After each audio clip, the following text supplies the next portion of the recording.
Qué bueno volverles a ver y sobre todo para hacer una de las cosas que más me gusta en la vida, que es hablar de la palabra de Dios. Hoy me acompaña, ustedes ya saben, una chica que ustedes la conocen muy bien. Es de ustedes, sí, pero desde que se casó conmigo es mía. Y me robó el corazón, ustedes lo saben, mi esposa. Y también me acompaña Yair, es un discípulo de los que el Señor me ha regalado. Él es Yair. Y nada, gozoso de poder estar con ustedes.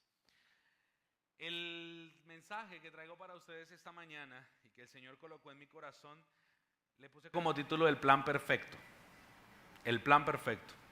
Pero antes de entrar en eso, quisiera que ustedes y yo entremos en oración para que el Señor dirija este tiempo. ¿Le parece? Vamos a orar. Padre, te damos gracias, Señor, en el nombre de Jesús. Gracias porque nos tienes con un día más de vida, Dios. Gracias, Señor, porque en tu plan estaba que estemos hoy aquí reunidos, Dios, con tu palabra. Que estemos hoy aquí reunidos para encontrarnos cara a cara contigo, Dios. Para saber quién eres. Para saber, Señor, cuál es tu plan. Para descubrir, Señor, por tu palabra, quién eres. Te ruego por cada uno de los que estamos aquí, Dios, que tú dirijas este tiempo y hables a nuestro corazón. Muéstranos, Señor, cómo podemos conocerte. Dirige este tiempo y habla a través de mí, Señor. Te lo suplico en el nombre de Jesús. Amén. ¿Qué haría usted si yo le digo que yo tengo el plan de negocios perfecto? Que usted va a tener ganancias siempre, que hay cero fallo. ¿Sabe que mucha gente diría, de eso tan bueno no dan tanto? Humanamente pensaríamos eso, ¿verdad? Porque aunque nosotros los seres humanos hagamos 1000 planes, las cosas pueden cambiar. ¿No le ha pasado a usted? Que usted ha hecho un plan y de repente en el camino no salió como usted lo pensaba y le tocó cambiar las cosas. ¿O soy el único? ¿Quiere que le dé un ejemplo de eso? Hace 2 años yo vine aquí a República Dominicana con el plan de estudiar 1 año. Pero me cambiaron los planes, me quedé, me casé y me enamoré de República Dominicana. Entonces, si ve, Dios cambia los planes. La palabra de Dios dice en un proverbio que el hombre alista el caballo para la batalla, pero Jehová da la victoria. Dios es el que cambia los planes. Y hay un plan, hay solo un plan que es perfecto y que no tiene pérdida. Y es el plan perfecto de Dios. ¿Sabe cómo se llama ese plan? Se llama Evangelio. ¿Sabe quién es el protagonista, el artífice de ese plan? Se llama Jesucristo. Y la Biblia entera describe ese plan. La Biblia entera nos habla del Evangelio de Jesucristo. La Biblia entera es un conjunto de historias que cuentan una sola historia. Y es la historia del plan de Dios para la redención de la humanidad. ¿Saben dónde comienza la Biblia? Yo sé que todos aquí sabemos. En Génesis, ¿verdad? En el comienzo de la nada, Dios hace todo. Dios levanta, ¿verdad?, los montes, hace la tierra, hace los cielos, hace las lumbreras y hace su obra maestra. ¿Cuál es la obra maestra de Dios? El hombre, el ser humano. Y Dios hace al hombre con un plan, que el hombre le diera gloria a él. Ese era el propósito del hombre, pero después de eso viene un problema con el hombre. ¿Cuál fue? El pecado, la caída, ¿verdad? ¿Saben mucho de Biblia ustedes? La caída.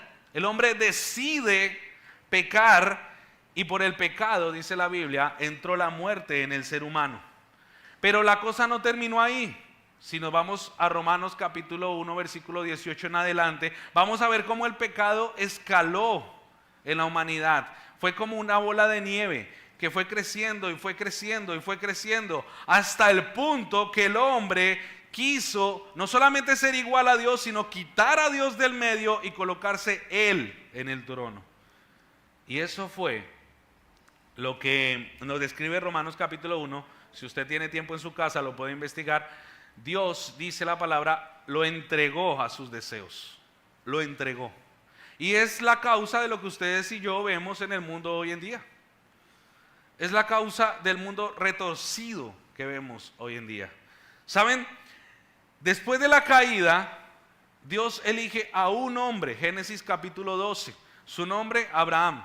Y Dios le dice a él que él va a ser el padre de todas las naciones, que su descendencia va a ser como las estrellas del cielo, como la arena del mar. Y a partir de ahí, Dios cumple su promesa con ese hombre. Ese hombre tiene un hijo, ¿cómo se llamaba? Isaac. Isaac tiene un hijo también, ¿cómo se llamaba? Jacob. Y Jacob tuvo 12 hijos, bueno 13, pero tuvo 12, las 12 tribus de Israel. Y Dios forma así una nación, su nombre Israel. Después Dios levanta a un hombre, su nombre José, lo lleva a Egipto como esclavo. Y Dios permite que él salve al pueblo de la hambruna. Pero después, 400 años, el pueblo cae esclavo en Egipto del faraón.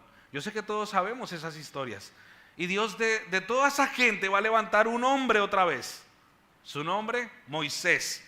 Y después de que elige a Moisés, lo lleva a liberar al pueblo, lo lleva al desierto, así los lleva a la tierra prometida. Y vemos cómo el pueblo le daba la espalda a Dios, no quería ser gobernado por Dios. Y vienen altas y bajas, la época de los jueces, etcétera, etcétera. Dios levanta a un hombre llamado David, le hace una promesa que de él vendría el Salvador del mundo. Y después Dios habla a los reyes y a su pueblo por medio de los profetas. Hasta que empieza Mateo, ¿verdad? Jesucristo, hijo de David, hijo de Abraham. Hasta ese momento está todo el plan de Dios desde Génesis hasta terminar el Antiguo Testamento. Pero Dios desde Génesis empezó a prometer que Él iba a liberar el hombre del pecado. Y ese plan se ve consumado cuando dice Juan capítulo 1 que Él le hizo un cuerpo a su Hijo y lo envió con un propósito al mundo. Y Él vino a este mundo y estuvo en este mundo y mostró cómo vivir la vida. Venció el pecado. Ningún hombre había vencido el pecado, Jesucristo sí. Vino con una misión. ¿Cuál era la misión de Dios?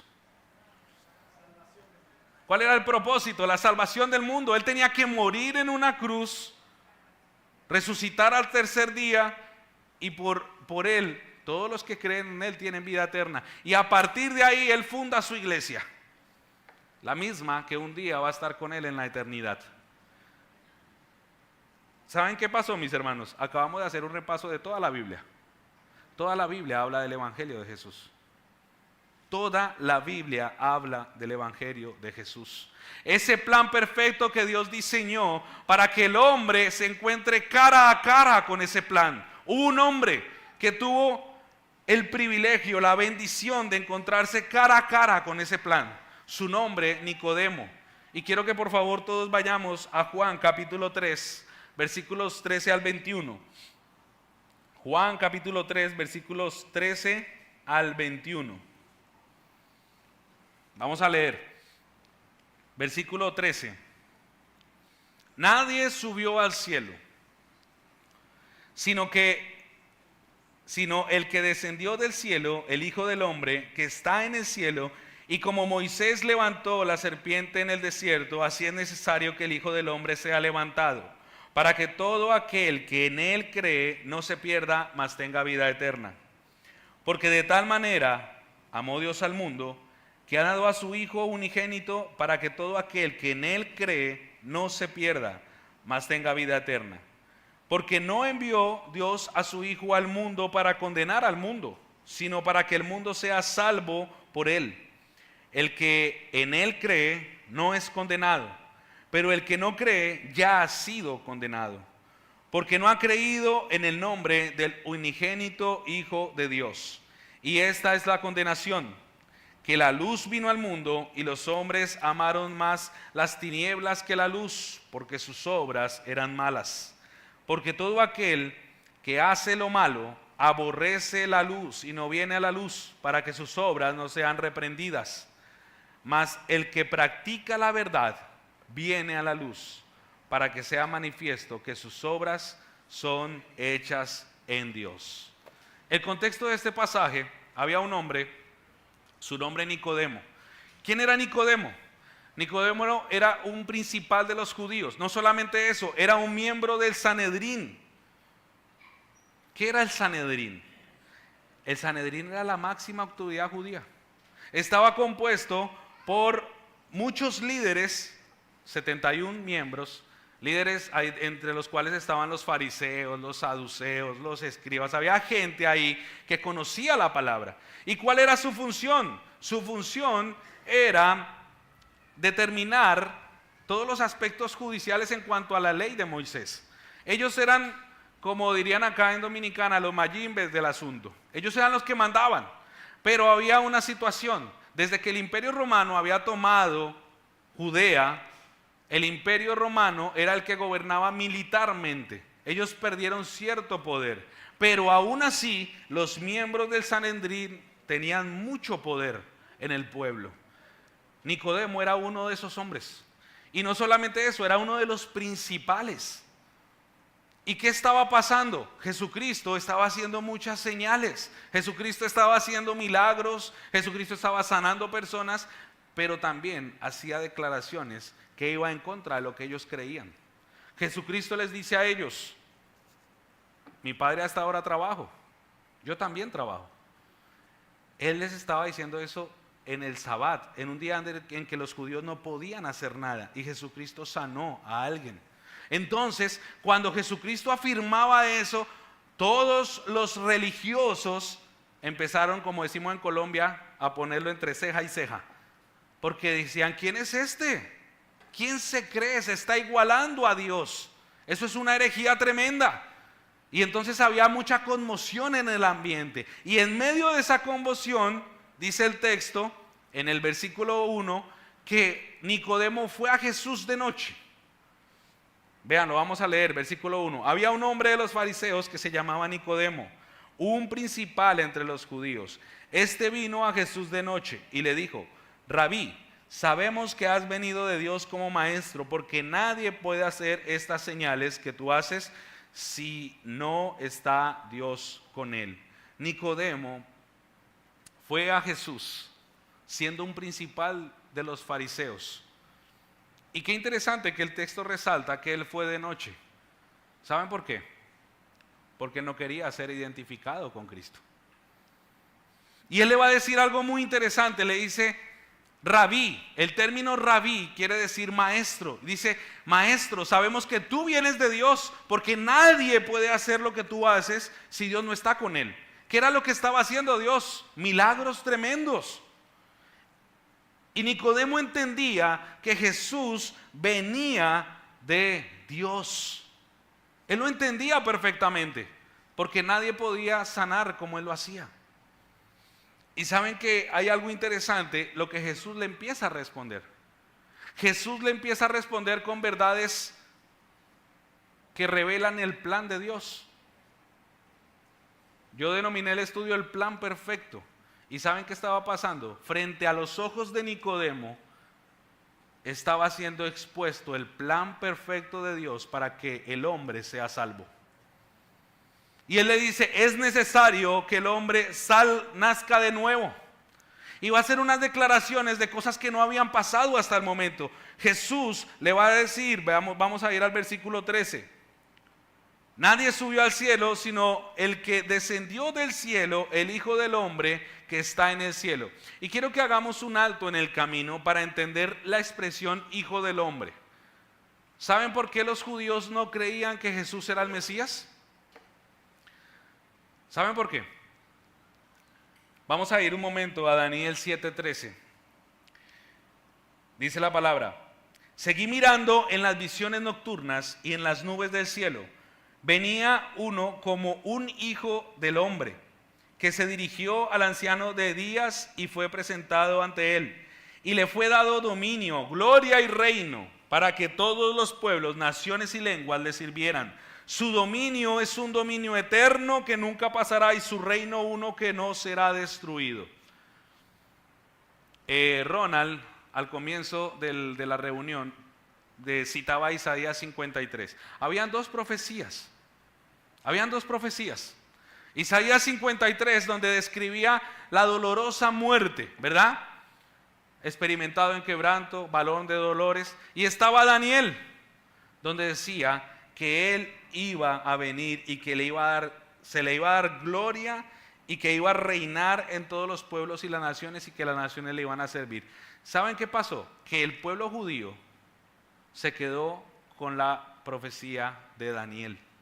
Y cuando Jesucristo decía que Él era el Hijo del Hombre, entonces ellos decían, pero ¿cómo puede ser este el que nos va a liberar, el que va a dominar el mundo, si no tiene un ejército? Es un hijo de un carpintero, es un donadie, viene de Nazaret. Entonces, ¿cómo puede ser este el de la profecía de Daniel? Pero Jesucristo no se refería precisamente a lo que estaba diciendo Daniel. Él se refería a su crucifixión. Y mire lo que va a continuar diciendo Jesús. Y como Moisés levantó la serpiente en el desierto, así es necesario que el Hijo del Hombre sea levantado. Si vamos a Números, capítulo 21, versículos 8 y 9, lo voy a leer rápidamente. El Señor dijo a Moisés, hazte una serpiente abrasadora y ponla sobre un asta. Y acontecerá que cuando todo el que sea mordido la mire, vivirá. Y Moisés hizo una serpiente de bronce y la puso sobre el asta. Y sucedía que cuando una serpiente mordía a alguien y éste miraba a la serpiente de bronce, vivía. ¿Qué era lo que estaba pasando? El pueblo había renegado de Dios. Y muchas serpientes los habían mordido y estaban muriendo. Entonces Moisés clama a Dios y Dios le dice, hazte la serpiente y cuando el pueblo la mire, va a vivir. Jesucristo está diciendo, como Moisés levantó la serpiente en el desierto, así mismo es necesario que el Hijo del Hombre sea levantado. O sea, se estaba refiriendo a su propia crucifixión. Cuando el Hijo del Hombre es levantado, cuando levantaron la cruz y todo el mundo miró a la cruz. ¿Y saben qué estaba diciendo Jesucristo ahí? Aquel que mire y crea en el que está en la cruz, en el Hijo del Hombre, ese va a ser salvo. Eso es lo que está diciendo Jesús. Pero Nicodemo no podía entender esas verdades. Jesucristo le está revelando el propósito del Hijo del Hombre. Vea el versículo 15, para que todo aquel que en él cree no se pierda, mas tenga vida eterna. Él está diciendo, el que cree en el Hijo del Hombre, aquel que va a morir en la cruz, ese va a tener vida eterna. Nicodemo no entendía eso. Nicodemo no podía concebir las palabras de Jesús. Él no podía entender que estaba frente al mismísimo Dios. Él no podía entender que estaba frente a la verdad reveladora de toda la Biblia. Mire, el ser humano se pasa su vida buscando respuestas de dónde venimos, para dónde vamos, cuál es el propósito de nosotros. Por eso existe la filosofía. Pero la Biblia lo declara desde un principio. El propósito de Dios con la creación del ser humano es que le demos gloria a Él. Pero el pecado se apareció y el pecado destruyó la humanidad. Y por eso Dios, en su gran amor con que nos amó, lo va a decir en el versículo siguiente, porque de tal manera amó Dios al mundo que ha dado a su Hijo unigénito. ¿Con qué propósito? Que todo aquel que cree en Él no se pierda, mas tenga vida eterna. Por eso Dios sabía que nosotros por nuestras propias fuerzas no íbamos a tener la vida eterna, no íbamos a agradar a Dios, y por eso envió a Jesucristo. Nicodemo estaba enfrentándose cara a cara con esa realidad. Nicodemo estaba frente al mismísimo plan de Dios. Estaba teniendo un encuentro personal con Jesús. El evangelio estaba siendo declarado. Familia, dice la Biblia. Mire, yo estoy seguro que todos aquí hemos escuchado la palabra evangelio. Todos aquí hemos escuchado alguna vez que Cristo murió por los pecados de todos. ¿Es así o no es así? Algo que me impresiona de Dominicana es que donde quiera que uno va, uno ve en las guaguas, en las paredes, Cristo vive, Cristo murió por ti, Cristo viene pronto. En todo lado la gente es expuesta a la palabra. Pero ¿saben cuál es el problema? Que muchas veces son como Nicodemo. Aunque están cara a cara con Dios, no reconocen la necesidad de Cristo. Nicodemo fue a Jesús, sí, porque él sabía que venía de Dios, pero él no le dice que viene como hijo de Dios. Sabemos que viene de Dios como maestro. ¿Saben que el problema del ser humano es que se ha llenado tanto de religiosidad que entiende, sí, Cristo murió por los pecados de toda la humanidad, pero esa verdad no afecta a tu corazón. Por eso Jesucristo dice que es necesario que nazcas de nuevo. Nacer de nuevo significa que afecte directamente tu corazón. ¿Quiere que le dé un ejemplo? Mire, yo soy profesor y yo le digo a mis alumnos un día estudiando la parábola del buen samaritano, cuando Jesús le dice al escriba, le dice el escriba, ¿y quién es mi prójimo? Y él le contesta con una parábola y entonces le dice, ¿quién fue movido a compasión? Y al final le dice, no, el tercero. Y entonces Jesús le hace una declaración muy interesante. Le dice, ve tú y haz lo mismo. Y yo les decía a mis estudiantes, ¿qué aprendimos con esto? Mire, y todos mis estudiantes decían lo siguiente, no, que hay que ayudar al prójimo. Esa es la enseñanza del pasaje perfecto. Gloria a Dios. Y yo les decía, ¿y cómo tú lo vas a aplicar a tu vida? Y me volvían a decir, no, que hay que ayudar al prójimo. Así nos pasa con el Evangelio. Todos entendemos que Jesús murió por nuestros pecados. Pero cómo esa verdad, cómo esa realidad afecta a nuestro corazón. Yo les decía a ellos, de nada me sirve a mí que tú entiendas que hay que ayudar al prójimo cuando tú en tu vida no vas a hacer nada para ayudarlo. Es muy diferente una enseñanza de una verdad que traspase mi corazón y me haga cambiar la manera de ver las cosas.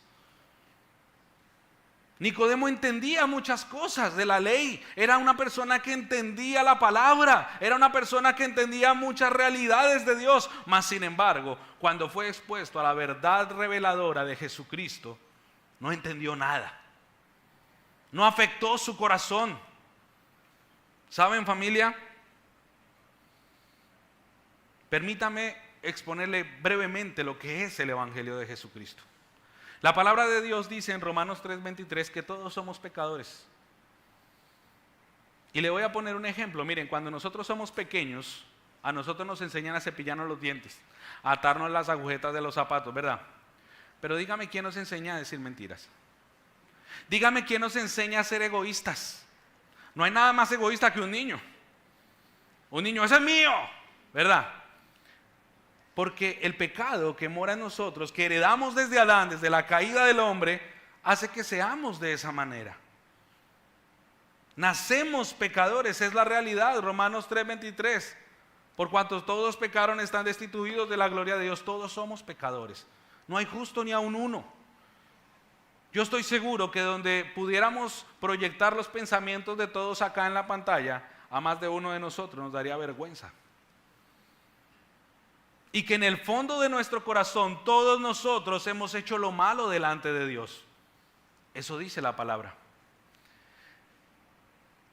Y en esa condición dice la palabra que estamos destituidos, es decir, separados de la gloria de Dios. Mereceríamos el castigo eterno.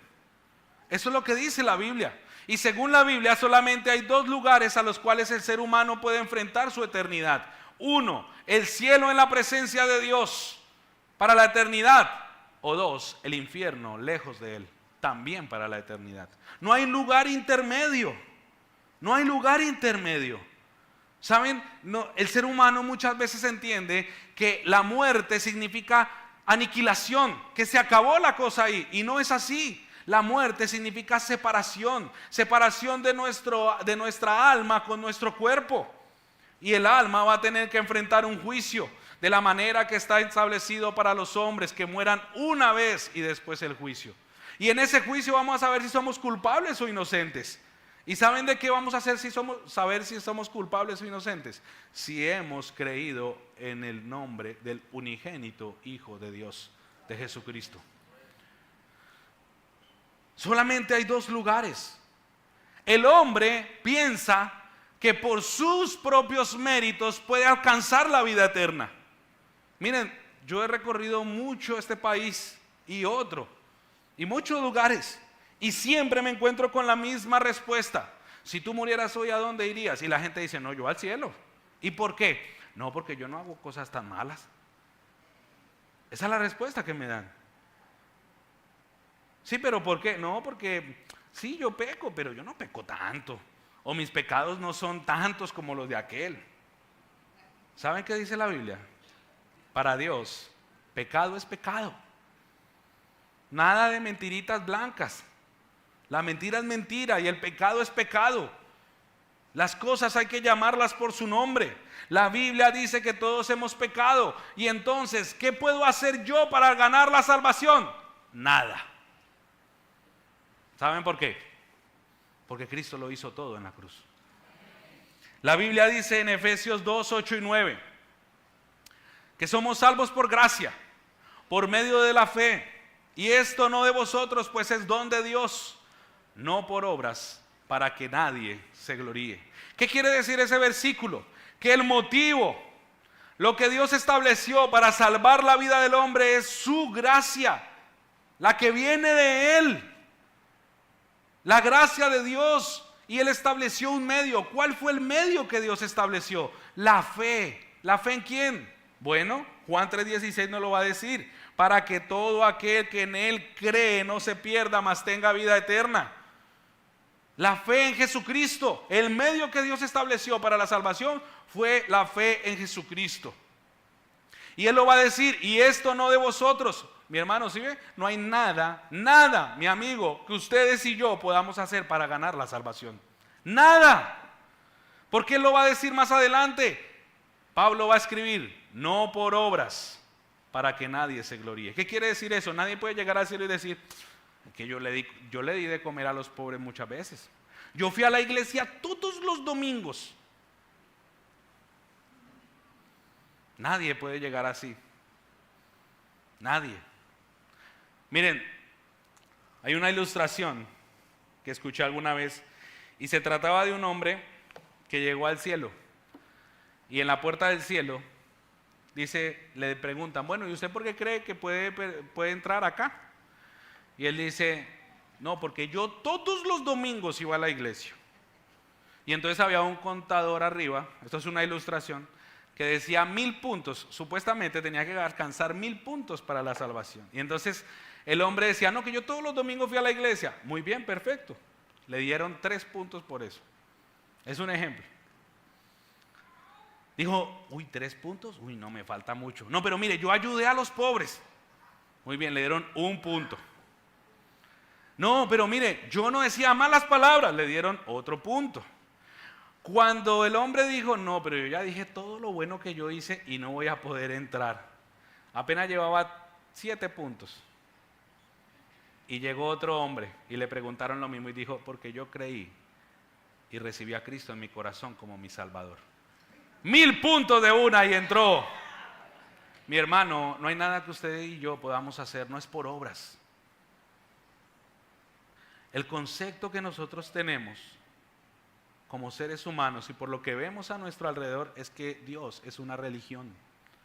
Y Dios no es una religión. La Biblia dice que Él nos salvó por su gracia. Dice Romanos, capítulo 5, versículos 1 y 2, justificados pues por la fe, tenemos paz para con Dios por medio de nuestro Señor Jesucristo. Vea, por quien también tenemos entrada por la fe a esta gracia en la cual estamos firmes y nos gloriamos en la esperanza de la gloria de Dios. El mejor ejemplo que a mí se me puede ocurrir brevemente para explicar la gracia de Dios es el ladrón en la cruz. Lucas capítulo 23, versículos 42 y 43 va a describir que Jesús estaba al lado de 2 malhechores, ¿recuerdan? En la cruz. Y uno le dice, acuérdate de mí cuando vengas en tu reino. No sin antes decirle al otro, óigame, él es inocente, tú y yo estamos en esta cruz porque lo merecemos, porque hemos sido malos, pero él no. Él fue crucificado injustamente, le está diciendo. El ladrón en ese momento está creyendo en Jesús y le dice, acuérdate de mí cuando estés en el paraíso. ¿Y qué le contesta Jesús? Hoy estarás conmigo en el paraíso. Un ladrón, un hombre que nunca hizo nada bueno en su vida, un hombre que merecía la condenación, mas sin embargo creyó en Cristo. Eso fue lo que él hizo. ¿Y sabe qué le dijo Jesús? Hoy vas a estar conmigo allá en el cielo, en la eternidad. ¿Se la merecía? No se la merecía. Dios se la dio. Por eso la gracia, mis hermanos y mis amigos, es algo que ustedes y yo, es lo más irracional que el ser humano pueda tratar de comprender, porque la gracia no se entiende. Nosotros humanamente no podemos entender eso, porque humanamente es ojo por ojo, diente por diente, ¿verdad? Humanamente es, si aquel me hace daño, yo también le hago daño. ¿O no es así? Pero la gracia de Dios es, aunque tú mereces la condenación, aunque tú mereces una vida eterna lejos de mí, yo te doy a mi Hijo Jesucristo. Y eso fue lo que le declaró Jesús a Nicodemo. Vea el versículo que sigue. Porque de tal manera, versículo 16, amó Dios al mundo que ha dado a su Hijo unigénito. ¿Cuál es el propósito? Para que todo aquel que en Él cree no se pierda, mas tenga vida eterna. Y va a decir, porque no envió Dios a su Hijo al mundo para condenar al mundo, sino para que el mundo sea salvo por Él. Y aquí viene una verdad muy, muy importante. Dice Jesús, el que en Él cree, o sea, en Jesucristo, no es condenado. ¿Me escuchó lo que le acabo de decir? El que en Él cree no es condenado. La salvación es algo eterno. El que cree en Jesús, mi hermano, mi amigo, no hay manera de que vaya al infierno, porque depositó su confianza en aquel que murió por él, pero resucitó con poder. No hay manera de ir al infierno si tú has creído en Jesucristo. Y Jesús dice, el que en Él cree no es condenado, pero también lanza una advertencia muy importante. Pero el que no cree ya ha sido condenado. Y va a decir el motivo, porque no ha creído en el nombre del unigénito Hijo de Dios. ¿Cuál es la condenación? Que la luz vino al mundo y los hombres amaron más las tinieblas que la luz, porque sus obras eran malas. Querido amigo que estás acá, y hermano también, ¿sabes? La razón por la que la gente no acepta el evangelio de Jesucristo es por lo que está diciendo aquí Jesús. Porque no queremos o no quieren salir del pecado. Porque entienden que venir a Cristo es dejar de cometer las cosas que a Dios no le gustan. Es soltar el pecado. Es soltar esa esclavitud. Pero dice Jesús que aquel que rechaza la luz es porque sus obras son malas. Porque todo aquel que hace lo malo aborrece la luz y no viene a la luz. ¿Por qué? Para que sus obras no sean reprendidas. Mas el que practica la verdad viene a la luz para que sea manifiesto que sus obras son hechas en Dios. La Biblia entera habla de un plan, el Evangelio. El protagonista de ese plan es Jesucristo.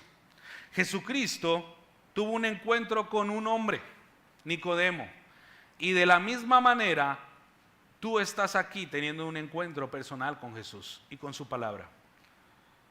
¿Saben algo interesante? No hay ningún pasaje que refleje que Nicodemo creyó en Jesucristo como Hijo de Dios. Podemos ver más adelante que él lo defendió ante el Sanedrín, que él ayudó para lo de la tumba con José, pero no hay ninguno que diga que él fue salvo. No hay ninguno que diga que él creyó en Cristo, no como maestro, sino como Hijo de Dios. No hay ninguno. ¿Y sabe qué nos enseña eso a ustedes y a mí? Que una vez que el hombre es expuesto al Evangelio, tiene que decidir. Tiene que decidir. El que cree tiene vida eterna, pero el que no cree, vamos a ver lo que dice el versículo 36 del capítulo 3. Vea, el que cree en el Hijo tiene vida eterna, pero el que se rehúsa a creer en el Hijo no verá la vida. Y no solamente eso, sino que la ira de Dios está sobre él. ¿Usted entendió lo que le acabo de decir? Si usted no ha creído en Cristo, la ira de Dios está sobre usted. Eso dice la Biblia. ¿Cuál es el problema? Que muchas veces nosotros nos engañamos creyendo que creemos. Y déjeme explicarle brevemente. Dios dice en su palabra que la salvación es por medio de la fe. Y nosotros creemos que fe es solamente creer, pero la fe es mucho más que eso. Se lo voy a contar con una ilustración, probablemente usted ya la ha escuchado, pero hace muchos años un hombre en las cataratas del Niágara atravesó un cable de tensión. Él era trapecista. ¿Saben lo que es un trapecista, verdad? El que hace equilibrio. Y reunió un grupo de gente y dijo, primera pregunta, ¿cuántos de ustedes creen que yo puedo ir al otro lado? No había ningún tipo de protección abajo. Si se caía, se mataba. Dijo, ¿cuántos de ustedes creen que yo puedo ir al otro lado? Uno que otro lo conocía y dijo, bueno, yo creo. Y el tipo arrancó, llegó al otro lado. Y todo el mundo, bravo, muy bien. Segunda pregunta, ¿cuántos de ustedes creen que yo puedo regresar con los ojos vendados? Bueno, ya la gente tenía más confianza. Dijo, sí, yo creo. Arrancó y llegó al otro lado. Dijo, tercera pregunta, ¿cuántos de ustedes creen que yo puedo volver con los ojos vendados y una carretilla en las manos? Ah, pues ya todo el mundo dijo, no, este tipo es el mejor, yo creo. Y se fue el señor y llegó al otro lado. Dijo, última pregunta, ¿cuántos de ustedes creen que yo puedo regresar con los ojos vendados, con la carretilla en las manos y con una persona adentro? Y adivine qué dijo todo el mundo, sí, yo creo. Y él dijo, ¿quién se va a subir? Ahí sí todo el mundo quedó callado. En medio del silencio, un niño, como el que presentaron aquí, un niño pequeño, él se subió en la carretilla. El tipo tenía los ojos vendados y él siente que alguien se sube y arranca. Y toda la gente callada, porque si se caía, ya no solo se mataba a él, sino se mataba a un niño inocente. Y entonces llegan al otro lado, sacan al niño y los periodistas, muchacho, ¿qué hiciste? Me subí en la carretilla. ¿Y por qué lo hiciste? ¿No te diste cuenta del riesgo que corría? Sí, que si caía me mataba. ¿Pero por qué lo hiciste? No entendemos, porque yo creo que él es el mejor del mundo. Y además de eso, él es mi papá. Les decía que nosotros no entendemos la palabra creer, ni tener fe. Porque si yo saliera allá afuera y a todo el que pase le digo, ¿usted cree en Jesús? Todo el mundo me va a decir que sí. Todo el mundo me va a decir que sí. Pero nadie se va a subir en la carretilla de Dios, que es su palabra. Muchos de nosotros somos como esa multitud. Sí, yo creo. Pero no nos subimos ahí. No es una fe que nuestro corazón esté puesto en eso. Querido amigo que estás aquí, entiende que Cristo vino a este mundo con un propósito. Morir en la cruz era necesario, el derramamiento de sangre para el perdón de pecados. Jesús vino a este mundo y fue condenado. Adivinen por qué. Todo ese pueblo que estaba ahí diciendo crucifíquenlo, crucifíquenlo, fue el mismo pueblo al cual él bendijo, al cual le hizo milagros, al cual hizo grandes señales, hizo prodigios y le dio la espalda a Jesús. Y Jesús fue allá al Calvario. Yo no sé si usted ha entendido lo que fue la crucifixión, pero lo laceraron con el látigo romano. Era un látigo largo de cuero que se dividía en varias puntas y en las puntas tenía hueso afilado y balas de plomo. Cada vez que el soldado le clavaba el látigo a Jesús en su espalda, los huesos afilados le penetraban la carne y al momento de arrancar su carne era desprendida. Le pusieron una corona de espinas del tamaño más o menos de mi dedo. Su rostro, dicen los científicos, se inflamó tanto como un balón de básquetbol. Le pusieron unos clavos de más de 15 centímetros en sus muñecas y en sus pies. Y derramó la sangre en esa cruz. Y ahí en esa cruz dijo, Padre, perdónalos, porque no saben lo que hacen. Y también pronuncia una verdad tremenda. Dice, Dios mío, ¿por qué me has abandonado? Dios le dio la espalda porque Dios no puede estar donde está el pecado. Y en ese momento fue donde Dios recargó a su Hijo con todo el pecado. ¿Y sabe qué estaba incluido ahí? Su pecado y el mío. Por eso le digo, a mí me encanta una canción que dice, si yo hubiera estado allí, entre la multitud que tu muerte pidió, yo también te hubiera crucificado. Y después el cantante va a decir, pensándolo más bien, también yo estaba ahí. Yo fui el que te clavó los clavos. Y eso es una verdad tremenda, mi hermano, mi amigo. Ustedes y yo estábamos allá en esa cruz, porque su pecado y el mío estuvo ahí en esa cruz. La sangre derramada de Jesucristo fue por cada vez que tú y yo hemos hecho el mal delante de Dios. Y la situación no termina ahí, porque aunque ese Hijo del Hombre fue levantado para morir en una cruz, dice la palabra que Dios con su poder lo levantó de entre los muertos al tercer día. Y Él está vivo y te está buscando ahora. La pregunta que tengo para ti en esta mañana es, ¿qué vas a hacer con Jesucristo? ¿Qué vas a hacer con el Evangelio de Jesús? Porque déjame decirte algo, tú puedes venir 10,000, 20,000 veces aquí a la iglesia, y aún así, si tú no has creído en Cristo y no lo has recibido en tu corazón, vas a ir al infierno. Porque es por fe, es por creer como ese niño, es por recibir el perdón de Dios. Juan 1:12 va a decir, mas a todos los que le recibieron, a los que creen en su nombre, esos son hechos hijos de Dios. ¿Dónde estás tú? ¿Qué vas a hacer con Jesús?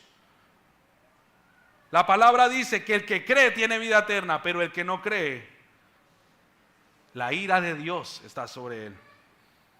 ¿Saben qué pasa? Muchas veces nosotros creemos que todavía nos queda mucho tiempo por delante. Si algo nos enseñó el COVID, es que los planes cambian. La muerte llega.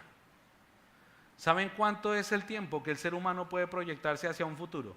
5 segundos es el tiempo que tarda el corazón en que le dé un paro cardíaco. Nadie sabe cuándo va a morir. Y si tú murieras hoy, ¿a dónde irías? ¿Qué pasaría contigo? Hoy Dios te está extendiendo su salvación y te está diciendo, ven a este plan que yo diseñé para ti, para que tú seas un hijo mío, para que tengas vida eterna, para que dejes de ser esclavo del pecado. ¿Qué vas a hacer con Jesús? Yo quiero que en este momento todos cierren sus ojos, por favor.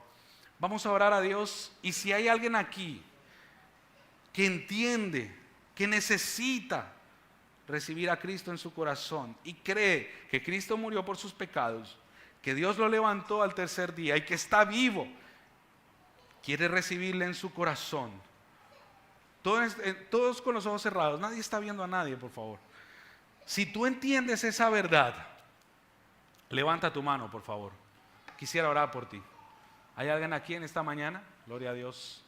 Amén. ¿Hay alguien aquí que quiera recibir a Cristo en su corazón? Amén. Dile ahí en el silencio de tu corazón, Dios, entiendo que soy un pecador. Entiendo que mi pecado me separa de ti, pero también entiendo que tú moriste en la cruz por mis pecados. Oh Señor, creo en Jesucristo, creo que Él murió por mis pecados, creo que Él resucitó al tercer día. Lo recibo en mi corazón como mi Salvador. Gracias por darme la vida eterna a través de Jesús. Te lo pido en el nombre de Jesús. Amén. Familia, la salvación es hoy. Dios no es una religión. Dios es una relación personal a través de Jesús. Créame que no hay decisión más buena, más de bendición que ustedes y yo podamos haber tomado, sino creer en aquel que nos llamó de las tinieblas a su luz. Porque ahí es donde hay vida, y como dijo Jesús, vida en abundancia. Que Dios les bendiga.